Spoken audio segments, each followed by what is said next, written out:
I've only stood on a roof once in my life. Schaarai Zedek was helping to build a house for Habitat for Humanity, and somehow I ended up assigned to shingle nailing. Now, I'm not afraid of heights per se. I have no problem with roller coasters, ropes courses, or skyscrapers. I'm fine with heights as long as I'm enclosed or strapped in. But standing on that roof, I remember being terrified. My fear of falling was balanced by gratitude for being able to help someone in need. But I also remember having two very specific Jewish thoughts, as you might expect a rabbi to do.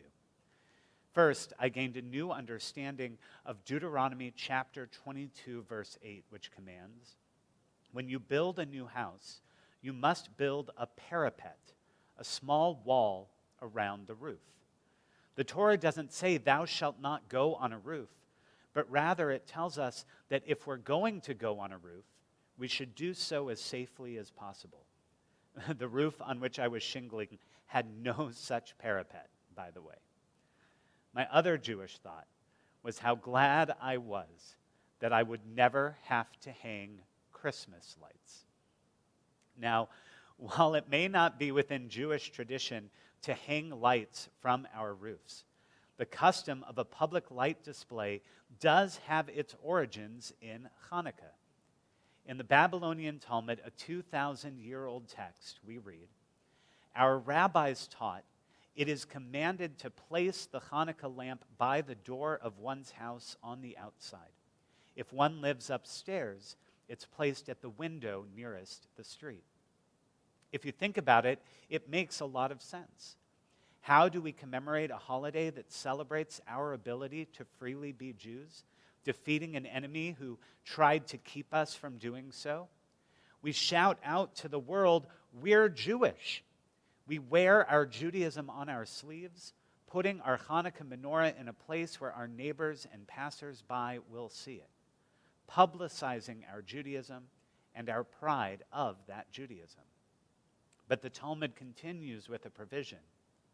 But in times of danger, it is sufficient to place it inside on the table. In other words, while the rabbis wanted us to celebrate our freedom, they also realized that even after the time of the Maccabees, there were and would always be times in which that freedom was a fragile one. And if having your Hanukkah menorah visible was dangerous, it was not worth that risk. Now, unsurprisingly, what danger means would be interpreted differently by different commentators. Most say that times of danger means a time like under Antiochus in the Chanukah story when public displays of Judaism are illegal, forbidden by the authorities. But the 12th century commentator Rashi views it differently. He related time of danger to the celebration of a Persian festival which was also based around lights.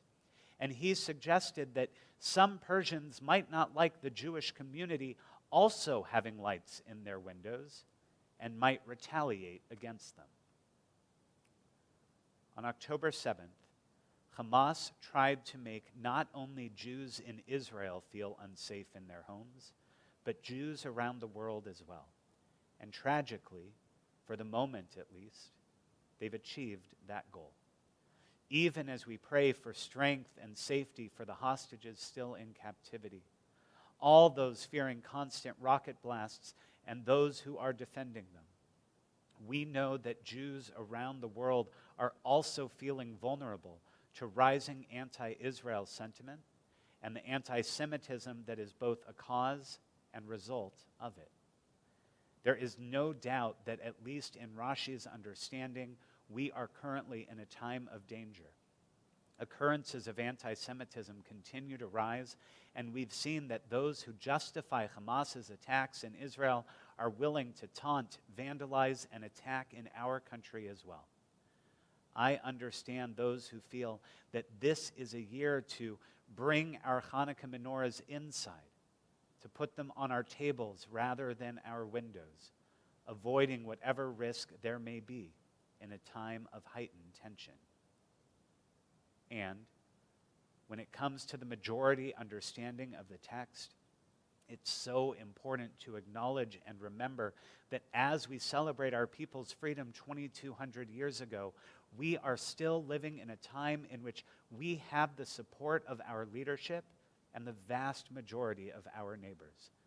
After October 7th, we received calls from city and state elected officials, the county sheriff and the Tampa police, neighboring clergy, and so many of our neighbors offering their concern and support. In spite of those who wish to instill fear, we are free to be Jewish in a way that previous generations could have only dreamed of. And so, I also understand those who say that this is the most important time to put our menorah in our window, or even to put a 15-foot inflatable menorah in our yard, saying that because there are those who want us to be afraid, it's that much more important that we publicly celebrate our freedom.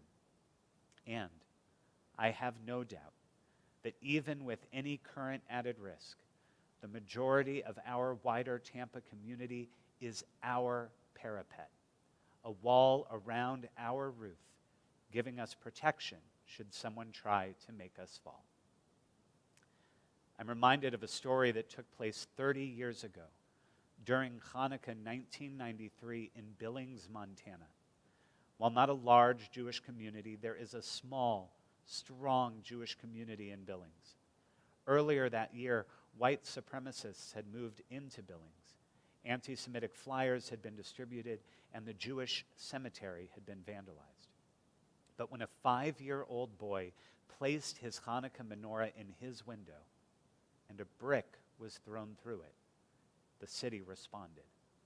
The local paper, the Billings Gazette, printed a full-page menorah, and for the rest of Hanukkah, thousands of homes in Billings had that picture displayed in their own windows. A time of danger was transformed into a time of love, solidarity, and peace.